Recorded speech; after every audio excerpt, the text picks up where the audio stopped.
你快点！我吃不了，我这都恶心，我讲完了。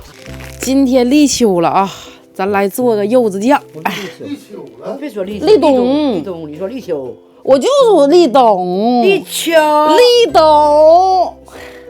让我妈帮我剥，我自己剥的太费劲了。今天咱主要是扒3斤的柚子，然后2斤的红糖。这个做柚子酱的话，只要里边的这个肉啊，外边这个白色的这东西全都不要。哎妈，你看，嘎吱瞅咱俩呢。这家伙一天啥都挺好奇呢，还这卖海鲜时候的秤啊，拿着摇一下子。也还差点，2斤8两。红糖是2斤，然后这个碗的话是1.46，那就是应该是到3.46，正好是2斤呗。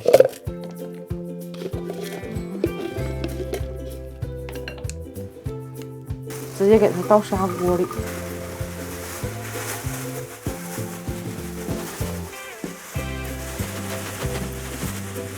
倒入1000毫升的水，然后大火给它就是熬煮，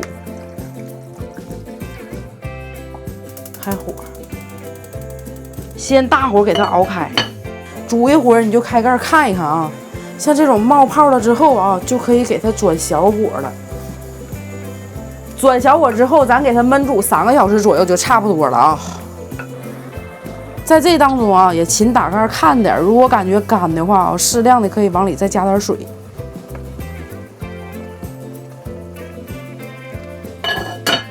终于啊，3个点过去了，这出来了啊，就是它有一点糊味啊，黏黏糊糊的这种就差不多完就好了。趁着它还没特别凉啊，直接给它倒盆里，这样挖的时候也比较好挖。给它这个柚子酱啊，自然放凉，然后直接拿水冲着喝就行啊。给它搞热水里啊，这一会儿就化了。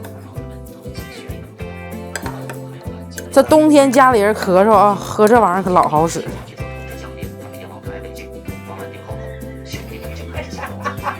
哎，对来的，热闹的，苦不？有一点微苦。这里边全糖。喝完了，喝了吗？这柚子，那个柚子那个，